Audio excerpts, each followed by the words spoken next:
S ಮತ್ತಷ್ಟು details ಕೊಡ್ತಾ ಹೋಗ್ತಾರೆ ನನ್ನ ಕಲೀಗ್ ಕೀರ್ತಿ ಪಾಟೀಲ್ ನೇರ ಸಂಪರ್ಕದಲ್ಲಿ ಜಾಯಿನ್ ಆಗಿದ್ದಾರೆ ನ್ಯೂಸ್ ಡೆಸ್ಕ್ನಿಂದ. ಎಸ್ಎನು ಕೀರ್ತಿ ಪಾಟೀಲ್, ಮಡೆನೂರು ಮನು ಜೈಲಿನಿಂದ ಹೊರಗಡೆ ಬಂದ ತಕ್ಷಣವೇ ರಿಯಾಕ್ಟ್ ಮಾಡಿದ್ದಾರೆ. ಮತ್ತು ಅವರು ಆಡಿದಂತಹ ಮಾತುಗಳನ್ನು ನಾವು ನೋಡ್ತಾ ಹೋಗೋದಾದರೆ, ಮತ್ತು ಅವರು ಕೊಡ್ತಾ ಇರುವಂತಹ ಸ್ಟೇಟ್ಮೆಂಟ್ಗಳನ್ನು ನೋಡ್ತಾ ಹೋಗೋದಾದರೆ ಒಂದಷ್ಟು ಜ್ಞಾನೋದಯ ಆದಂತೆ ಕಾಣಿಸ್ತಾ ಇದೆ, ಮತ್ತು ಮೆಚುರಿಟಿ ಕೂಡ ಕಾಣಿಸ್ತಾ ಇದೆ ಆತನ ಹೇಳಿಕೆಯಲ್ಲಿ. ಎಸ್ ರಮ್ಯ ಅವರೇ, ಈಗಾಗಲೇ ನಾವು ನೋಡಬಹುದು ಮಡೆನೂರು ಮನು ಅವರು ಆ ಸಿನಿಮಾಗೋಸ್ಕರ, ಕುಲದಲ್ಲಿ ಕೀಳ್ಯಾವುದೋ ಸಿನಿಮಾಗೋಸ್ಕರ ಸಾಕಷ್ಟು ಶ್ರಮ ವಹಿಸಿದ್ರು. ಅದರಲ್ಲೂ ಸಹ 3 ವರ್ಷನ ಅವರು ಡೆಡಿಕೇಟ್ ಆಗಿ ಸಿನಿಮಾಗೋಸ್ಕರನೇ ಅಂತ ಬಿಟ್ಟಿರುವಂಥದ್ದು. ಇನ್ನು ಸಿನಿಮಾದಲ್ಲಿ ಡೈರೆಕ್ಟರ್ ಕೂಡ ಚೇಂಜ್ ಆದಮೇಲೂ ಸಹ ಅವರು ರಾಮ್ ನಾರಾಯಣ್ ಅವ್ರನ್ನ ಸಿನಿಮಾ ಡೈರೆಕ್ಟರ್ ಮಾಡಿ ಸ್ಕ್ರಿಪ್ಟ್ ಕಥೆ ಎಲ್ಲ ಮತ್ತೆ ಬದಲಾವಣೆಯನ್ನು ಮಾಡಿ ಸಿನಿಮಾವನ್ನು ರಿಲೀಸ್ ಮಾಡಿದ್ರು 3 ವರ್ಷ ಆದಮೇಲೆ. ಈ ಸಿನಿಮಾ ರಿಲೀಸ್ ಆಗಿದ್ದು ಮಾರ್ಚ್ 23. ಆದರೆ ಮಾರ್ಚ್ 23 ರಿಲೀಸ್ ಆಗೋ ಹಿಂದಿನ ದಿನ ಮಡೆನೂರು ಮನು ಅವರು ಅರೆಸ್ಟ್ ಆಗ್ತಾರೆ, ಅದು ಅತ್ಯಾಚಾರದ ಕೇಸ್ ಮೇಲೆ. ಆದರೆ ಇತ್ತ ಸಂತ್ರಸ್ತೆ ಕೂಡ ಒಂದಷ್ಟು ಆಡಿಯೋಗಳನ್ನು ರಿಲೀಸ್ ಮಾಡ್ತಾ ಹೋಗ್ತಾರೆ, ಜೊತೆಗೆ ವೈರಲ್ ಕೂಡ ಆಗ್ತಾ ಹೋಗುತ್ತೆ. ಅದರಲ್ಲೂ ಸಹ ಒಂದು ಪ್ರಶ್ನೆ ಮೂಡಿದ್ದು, ಸ್ಯಾಂಡಲ್ವುಡ್ ಶಿವರಾಜ್ ಕುಮಾರ್ ಇರ್ಬೋದು, ಧ್ರುವ ಅವರಿರ್ಬೋದು, ಜೊತೆಗೆ ದರ್ಶನ್ ಅವರಿರ್ಬೋದು, 3 ಜನರ ಬಗ್ಗೆ ಮಾತಾಡುವಂತಹ ಅರ್ಹತೆ, ಯೋಗ್ಯತೆ ಮಡೆನೂರು ಮನುಗಿತ್ತ.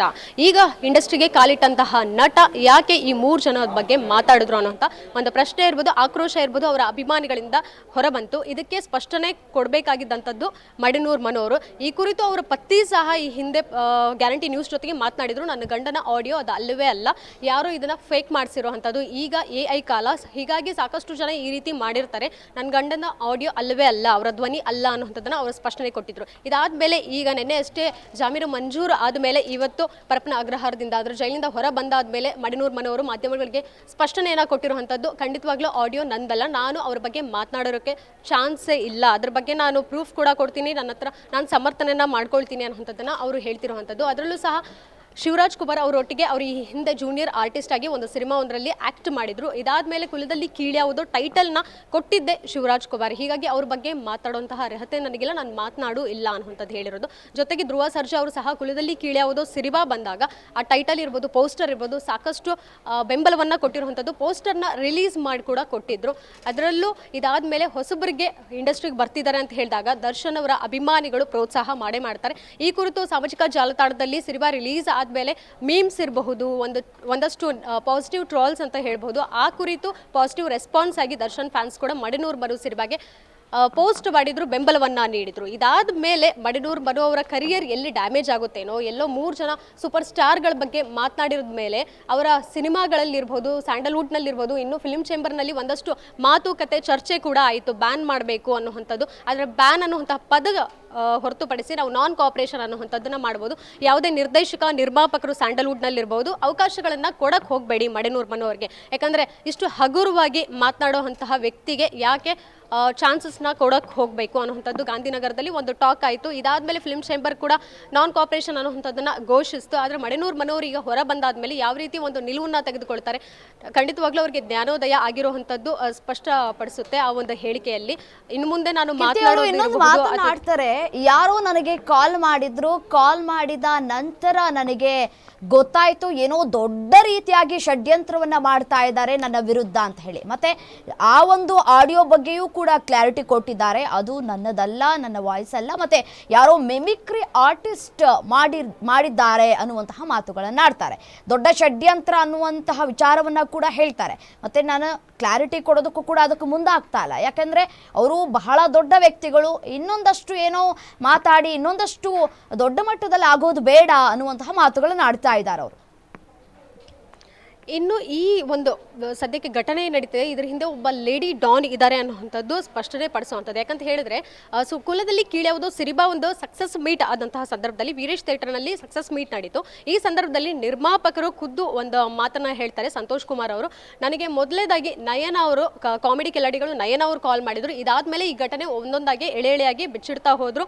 ಅದಾದ್ಮೇಲೆ ಗೊತ್ತಾಗಿದ್ದು ಆ ಸಂತ್ರಸ್ತೆಗೂ ಇರಬಹುದು, ಜೊತೆ ಮಡೆನೂರು ಮನೆಗೂ ಇಬ್ಬರಿಗೂ ಏನು ಸಂಬಂಧ ಇತ್ತು ಅನ್ನುವಂಥದ್ದು ನಾನು ಕೂರಿಸಿ ಮಾತಾಡಿಸ್ದೆ ಅನ್ನುವಂಥದ್ದು. ಅಂದರೆ ಪ್ರೀ ಪ್ಲಾನ್ಡ್ ಆಗಿ ಮಡೆನೂರು ಮನು ಅವ್ರನ್ನ ಸಿಲುಕಿಸುವಂತಹ ಪ್ರಯತ್ನ ಇಲ್ಲಾಗಿದೆ. ಅಂದರೆ ಸಿನಿಮಾ ರಿಲೀಸ್ ಹಿಂದಿನ ದಿನ ಯಾಕೆ ಮಾಡಿದ್ರು ಅನ್ನೋಂಥದ್ದು ಒಂದು ಪ್ರಶ್ನೆ. ಆದರೆ ಸಂತ್ರಸ್ತೆ ಅವರ ಸಮರ್ಥನೆಯನ್ನು ಅಲ್ಲಿ ಕೊಡ್ತಿರುವಂಥದ್ದು. ಈ ಕಡೆ ಮಡೆನೂರು ಮನು ಅವ್ರದ್ದು ಒಂದು ಪಾಯಿಂಟ್ ಏನಂತ ಹೇಳಿದ್ರೆ, ಮುಂದಿನ ದಿನಗಳಲ್ಲಿ ಅವರಿಗೆ ಸ್ಯಾಂಡಲ್ವುಡ್ನಲ್ಲಿ ಅವಕಾಶ ಸಿಗುತ್ತಾ, ಯಾಕಂದರೆ ಪ್ರಮೋಷನ್ ಟೈಮಲ್ಲಿ ಇರಬಹುದು, ನಿದ್ದೆಗೆಟ್ಟು ಊಟ ಬಿಟ್ಟು ಅವರು ಸಿನಿಮಾನ ಪ್ರಮೋಷನ್ ಮಾಡ್ತಿದ್ರು, ಅಂತಹ ಸಂದರ್ಶನಗಳನ್ನು ಅವ್ರು ಕೊಡ್ತಿದ್ರು. ಆದರೆ ಅವರು ಜೈಲು ಸೇರಿದಾದ್ಮೇಲೆ ಎಲ್ಲೋ ಚಿತ್ರರಂಗ ಇರಬಹುದು ಅವರ ಕೈ ಹಿಡಿಲಿಲ್ಲ ಅಂತ ಹೇಳ್ಬೋದು. ಜೊತೆಗೆ ಈ ಕಡೆ ಕುಲದಲ್ಲಿ ಕೀಳ್ಯಾವುದೋ ಚಿತ್ರತಂಡ ಸಹ ಅವರ ಪರವಾಗಿ ಮನು ಪರವಾಗಿ ನಾವು ಕ್ಷಮೆಯನ್ನ ಕೇಳ್ತೀವಿ, ಆ ಮಾತುಗಳನ್ನು ಅವರು ಮಾತಾಡಬಾರ್ದಿತ್ತು ಅನ್ನುವಂಥದ್ದು ಇವರು ಕೂಡ ಹೇಳ್ತಾರೆ. ಅಂದರೆ ಎಲ್ಲೋ ಒಂದು ಕಡೆ ನ್ಯೂಟ್ರಲ್ ಆಗುವಂತಹ ಒಂದು ಘಟನೆ, ಕೇಸ್ ಕೂಡ ಅಲ್ಲಿ ಬರುವಂಥದ್ದು. ಆದರೆ ಈ ಕಡೆ ಮಡೆನೂರು ಮನು ಅವರಿಗೆ ಮುಂದಿನ ದಿನಗಳಲ್ಲಿ ಯಾವ ರೀತಿ ಅವಕಾಶಗಳು ಸಿಗ್ತಾ ಹೋಗುತ್ತೆ ಅಥವಾ ಸಿಗಲ್ವಾ, ಒಂದು ರೀತಿಯಲ್ಲಿ ಬ್ಯಾನ್ ಆಗ್ತಾರಾ ಅನ್ನುವಂಥದ್ದು ಈಗ ಕಾದು ನೋಡಬೇಕಾಗಿದೆ ರಮ್ಯಾ. ಎಸ್, ಮುಂದಿನ ಕಾನೂನು ಹೋರಾಟವನ್ನ ಮಾಡುವಂತಹ ಪ್ರಶ್ನೆಗಳೇನಾದರೂ ಇದೆಯಾ ಮಡೆನೂರು ಮನು ಅವರ ಮುಂದೆ? ಯಾಕೆಂತಂದ್ರೆ ಸಾಕಷ್ಟು ಅವಮಾನಗಳನ್ನ ಇಲ್ಲಿ ಅನುಭವಿಸಿದ್ದಾರೆ. ವಾಟ್ ನೆಕ್ಸ್ಟ್, ಫ್ಯೂಚರ್ ಬಗ್ಗೆನೂ ಕೂಡ ಅವರು ಯೋಚನೆ ಮಾಡಬೇಕಾಗತ್ತೆ. ಅಂದ್ರೆ ಮುಂದಿನ ದಿನಗಳಲ್ಲಿ ಕಾನೂನು ಹೋರಾಟದ ಬಗ್ಗೆ ಏನಾದರೂ ಯೋಚನೆ ಮಾಡಿದ್ದಾರಾ ಮಡೆನೂರು ಮನು ಅಂತ ಹೇಳಿ? ಸದ್ಯಕ್ಕೆ ಅವರೊಟ್ಟಿಗೆ ಮಾತನಾಡಬೇಕಾಗಿದೆ, ಯಾವ ರೀತಿ ಅವರು ನಿಲುವನ್ನ ತೆಗೆದುಕೊಳ್ತಾರೆ ಮುಂದಿನ ದಿನಗಳಲ್ಲಿ ಅಂತ. ಆದರೆ ಸದ್ಯ ಈ ಘಟನೆ ಏನಿದೆ ಇದನ್ನ ಹೊರತುಪಡಿಸಿ ನಾನು ಸೈಲೆಂಟ್ ಆಗಿರ್ತೀನಿ, ಒಂದಷ್ಟು ದಿನ ನನಗೆ ರೆಸ್ಟ್ ಬೇಕು, ರಿಲ್ಯಾಕ್ಸ್ ಆಗಬೇಕು, ನಾನು ಜೈಲಿಂದ ಸಾಕಷ್ಟು ಕಲ್ತಿದ್ದೀನಿ, ನಾನು ಅಲ್ಲೂ ಸಹ ದರ್ಶನ್ ಫ್ಯಾನ್ಸ್ ಇದ್ರು, ಅವ್ರ ಜೊತೆ ಸಹ ಮಾತಾಡಿದ್ದೀನಿ, ನಿಮಗೆ ಬೆಂಬಲವನ್ನು ಖಂಡಿತವಾಗ್ಲೂ ನಾವು ಕೊಡ್ತೀವಿ ಅನ್ನೋವಂಥದ್ದನ್ನು ಅವ್ರು ಹೇಳಿದ್ದಾರೆ.